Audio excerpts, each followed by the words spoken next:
did you find any kind of consensus with the 9 players that have joined the Commanders since the weekend?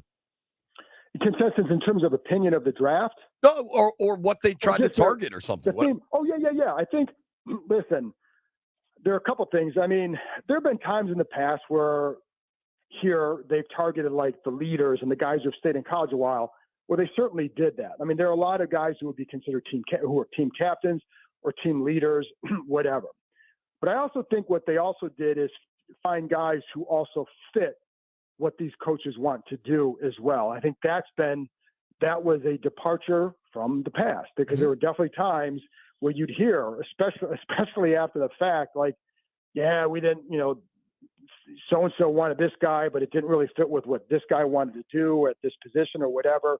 And I think there's more of a plan and approach, I think, is more conducive to finding guys who fit what they want to do. And I would say, like, for example, even in the later rounds, Dominique Hampton, well, he's a safety, the kid from Washington is safety, and I like him, but I like him for how I think they're going to use him. When you watch him, like, he played a lot of deep, he's played some split safety deeper a little bit.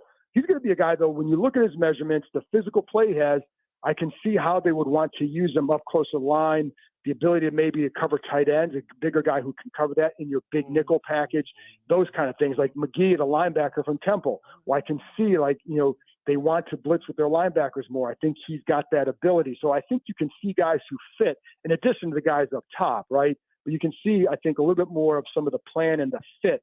And that's what I think jumped out to me. As you watch the draft, John, I mean, I can notice that they seem to they had a plan. Yeah. They stuck to it. They didn't get swayed. They didn't let a move make them do something that they didn't want to do. Have you seen it like that? You've been covering this team for a long time. Was it one of the smoothest you've seen? It was definitely one of the ones. And I had, sometimes you have to go back, because, like, there have been other times after the draft you feel like, oh, okay, I think they did a good job here. Last year I did not feel like that, right? Last year you came out of this wondering, how does this guy fit into what they want to do and when, right? And so, like, there were more questions with that last year than I think there were been in other years. But I do think, like, and this, like, all we can do is measure by how it is on May 2nd, how it looks on May 2nd, because how it's going to play out, well, we don't know yet. Sure. But I think when you look at their approach in free agency combined with their approach in the draft, what they wanted to fill some needs in free agency and allow themselves to build through the draft. And what I always like is when guys, he's always stick to your board, but if you want to be a good team, draft good players. Right. So if Newton's sitting there in the second round and you have a first round grade in him and he's your top guy, you take him. I don't care if you have Payne and Allen, because you never. What you always hear over the years is, one, you never know when something becomes a need. First of all, right. Like if Deron Payne or one of those guys, heaven forbid, gets hurt, now you have another guy there who can do some of the things they do, and he's a different player than a Mathis or a Ridgeway. So, like, if you want to build a tough team, draft tough players. There were guys that they would draft in the past that coaches would complain, well, we need this guy to be tough. I'm like, well, he wasn't considered that in college. Why'd you pick him? I mean, like, you know what I mean? Like, so I liked that aspect of it. And I think throughout free agency and the draft, you found guys, like, they got guys on 1-year deals, like the Wagners and the Ecklers and the Ertzes, who can be guys who can be kind of tone setters in the room for them, in their minds, and hopefully they contribute. But then you draft guys who can maybe start to take over in a year or two, right? So I think I think you see the plan and the approach. Now it just has to work. Right. Yeah, that's true. The hard part here. But, I think for their first year together, it seemed like it went pretty well. Yeah, I agree. And I think as much as excitement was generated during the kind of free agency spree, it's a lot of Band-Aids, man. You know what I mean? Like, there's not a lot of long-term fixes there. The couple guys that did get multi-years or guaranteed money into a second year, I think they view them as a part of the big picture. But I think a lot of those guys are just to help for next season. Yes, and I think, again, establish a tone for the franchise, right? And first of all, like Zach Ertz, they need him to be able to contribute too. Same with Austin Eckler. Right. They brought him in for roles. And I think Bobby Wagner, like, is he the player he was a couple years ago? Well, no, but he's 33. Would you expect him to be? But can he still contribute? And I think they have guys that can lead them while still contributing next year.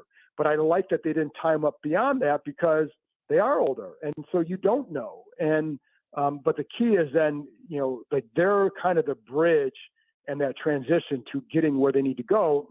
But you bring those guys in to help set a tone for how you want your regime to go. Like, to me, that's kind of what you want to do there. And again, everything sounds great on paper right now. Yeah. And I know everybody's like, well, you got to see it. Yeah, we do. But all we can do is go by what we know right now. But if you look at it, and I think, like Jay said, a few people get 3 years. Most people have 1 year. This thing is set up to try to get that mode. I mean, there's wheels rolling to where when guys are going out, the other guys are hitting their stride. Correct. And if you could keep that moving like that, then you would see long, sustained success. Correct. Instead of that 1 year and then you don't see it for 5 years. Exactly. And I look back, I go back to like what Jacksonville did when they after Urban Meyer, and they really went aggressive with bringing a lot of guys in on, like the Christian Kirks, some big deals right away, and it helped them improve right away. But are they in a better spot now? And now some of that comes back to quarterback development. But when you're right, like I like this approach to roster building a little bit more, where you don't come in and try to do it all right away, and you don't need to go out and make the splash signings.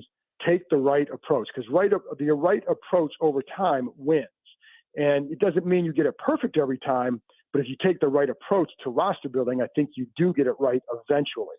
And I do like that they're not saddled with big deals. And even the ones who are 3-year deals, like you can get out of those after 2 years. And none of them are that big either. Right. No, exactly. And so I think they have cap room for next year. They have all their picks next year.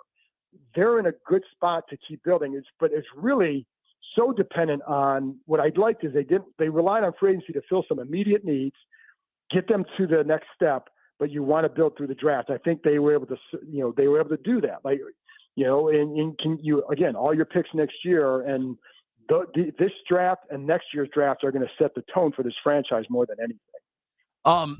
Talking with our friend John Keim, Commanders Insider for ESPN. You can follow him on Twitter at John_Keim, Keim, or check out the John Keim Report. Dude, I think I know the answer to this, but they took Jayden Daniels at number 2. What do you think of that move, and what would you have done in that spot? It was the right move, and I would have done the exact same thing. Okay, and so we do. I did know what you thought. Yeah, you did. And, I think it's funny because the more you watched him, now there are obviously questions about all these guys, right? And there's going to be questions about him. Can he put on a little bit more weight, but also protect himself, right? That's going to be a big thing for him because you don't want a repeat of what happened to Robert. But what also was going on there too is for Jayden, I think is a better pocket passer. I think that if you want to be excited about him, I think it was his development in that area. And part of that was that virtual reality technology that he used a ton.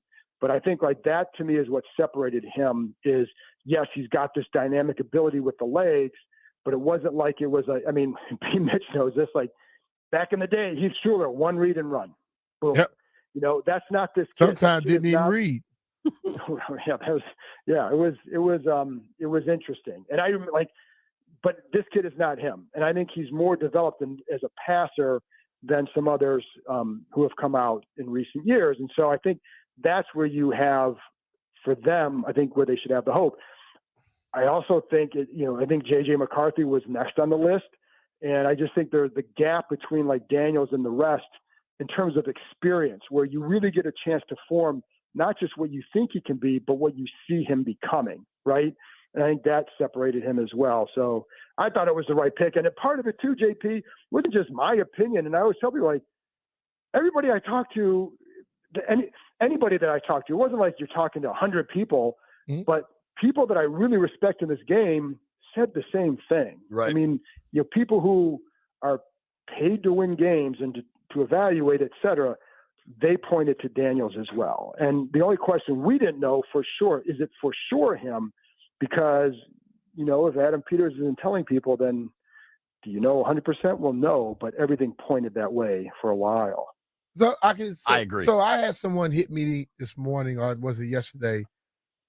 And they gave me a comparison. We've been trying to say Jayden Daniels, and everybody want to compare him to Robert, but they said, and I know this guy is left-handed, but remember how Michael Vick played when he was in Philadelphia? Yeah, where he sat in that pocket and delivered that ball, and then when he had to run, he broke people back. I think that right there is a comparison to how you want him to play.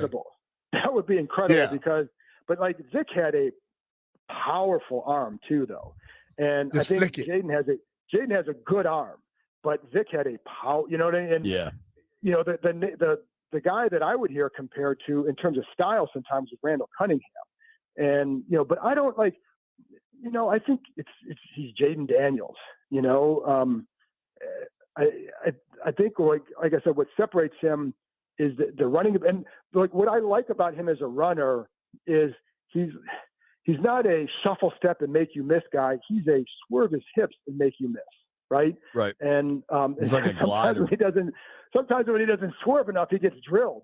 That's the part that you have to get out of him and learn how to protect yourself from those kind of hits, because I think there's a lot of people, you know, after Robert, like you don't want to see that happen again. But, you know, I mean, quarterbacks, I mean, like when they had Robert here and Andrew Luck was in Indianapolis, Luck was getting pounded and he was staying a lot in the pocket. So, you know, like they always believed the zone read actually helped protect Robert. When he got hurt, it was always off a scramble more than anything. And that was a kind of a freakish accident, a freakish way his got his leg whipped like that. The Nada hit. Yeah. And that was, but like even on that one, like, and that's the hard part with the quarterback, right? Like Robert's trying to get every yard. He wants to get every yard possible. And so, you know, and then it's like, well, after the fact, it's like, you should have gone this way here. But in that moment, you're a competitor. Like I saw Daniels. This is, again, it's not as simple as teach him to slide. It's about, can you tweak your mindset enough to know when to do it? That's a hard thing. Like I'm watching Daniels when he was a freshman at Arizona State at times, like, I mean, he turns a corner on a 2-point conversion, lowers his shoulder and runs through a defender to get in the end zone. Like there's a toughness element there, which is great. And the competitive element, which is great. But you still need to be able to protect yourself to last and play, because like what they're going to learn is we need you for 17 games. Not, you know, that's what they're going to have to tell them. And I think that again, the value for him is that he improved as a passer, and like you would see him stay in the pocket and go through the progressions. Like that to me is different. It's not. Like, and when he ran, he did run to gain yards, right? He was running. He wasn't always running extended plays to throw. He was running to run a lot of times. But a lot of times in those situations, he's getting 40 yards because there aren't a lot of guys there. If you're playing man against him and he breaks out, you know, good luck. Right. So, you know, that's that. But that is, to me, the number one thing he'll have to work on is just making sure that you protect yourself enough to survive in this league. Because if he does that, there's a lot that kid can do. Mm-hmm. Damn, I just looked this up. Vick was a career 56% passer. Right. And it got a little better when he was playing and starting for Andy in Philly. But, like, these are some lean numbers. The numbers are lean because the defenses don't play like they used to play.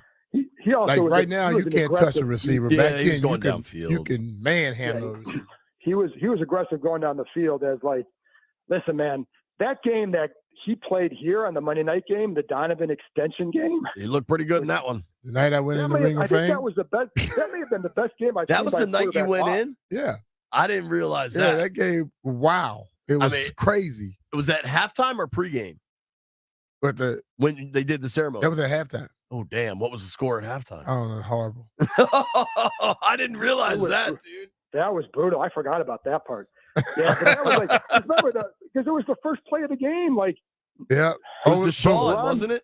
Nah, Deshaun on LaRon Landry. Yeah. Because LaRon, there was a lot of yapping in pregame, and they went right at him, and he wasn't ready for it. And it was, but then it's funny because, like, that, I think that was one of the best games I've seen by a quarterback live. He dominated that game. Well, I remember the game he had in Green Bay, in Lambeau, in the snow, when the Falcons won.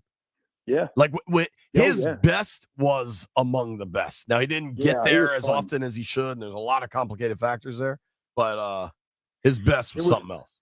Yeah, it was, and it was quite a quite a contrast with Donovan getting the contract extension in pregame. What a fun memory that is. So it was this game. It was mid-November, November 15th, 2010. B 59-28. No, yeah. It wasn't. It was 2009 when I went in. That was the next year. Okay, well that was okay. I remember watching the fight, the arguments in the pregame, and in that first play of the game, I was like, damn. And they never let up. No, it was, and that was Deshaun's only catch that game. They lost that other game bad too. Man, Vick was good. Dude, the box score for that game is just banana land. What was his stats in that game? It was 28-0 in the first quarter. So what was his stat? Vick in that game, 20-28 for 330 with 4 touchdowns. And he ran another 80 yards with another 2 touchdowns. No, he was phenomenal. He was phenomenal. Yo, have you listened to the Rails podcast yet? I haven't had a chance yet. I've been working on something, so I haven't had a chance to fully dive into that yet. It's pretty cool, man. I think you'll enjoy it. It's long, and most of it's not about football, but I do think you'll like it because it's like some real good insight into his perspective on things. And I think he and Harris are pretty lockstep in how they plan on building this thing. And I particularly liked how he spoke about Dan Quinn. I found that really interesting. So let me know. Text me when you have. I will do that. And I got that yesterday, but there have been, in addition to, all these calls or the work and all that, I had a lot of grass to cut over the last day. Like, it was pretty bad. Live in the country, John. It's a big yard, man. Yeah, man. Fortunately, the zero-turn mower is a beauty, but it still takes a while, man. I bet. Next time you mow it, it'll probably be the perfect time for that podcast. Well, I have to finish it today because I couldn't finish it yesterday. So, right. but I definitely want to listen to it because I heard it's good insight. And, what about this group is the passion they have for this place. Yep. And, it takes more. I mean, we all know that. Again, they need Jayden Daniels to hit. And I say that like if they had taken JJ or Drake May, you say the same thing. There's no guarantee you take the best guy. And I have yet to, I haven't had anybody tell me they made a mistake. I mean, outside of, the Drake May hive. So, right. But, and who knows? The other thing is too, with all these quarterbacks, and I would put Drake in there, I don't know that he went to the best place in New England. So if he struggles a little bit, I'm not going to take that as anything other than maybe the Patriots are no longer the place anymore, right? They may not be. And I think McCarthy went to a really good place for him. And I do think, and I do know, we always heard about the Daniels camp. They feel pretty good about where he went because they like the plan for him. And I think that is very, very, very important when you're developing a quarterback. And I think that's where Howell suffered last year was the plan just, wasn't as strong. And so this plan, I think, is better. And I think that's where you think that it gives him a chance. Johnny, thanks for the time as always, buddy. Hi, John. Thanks, guys.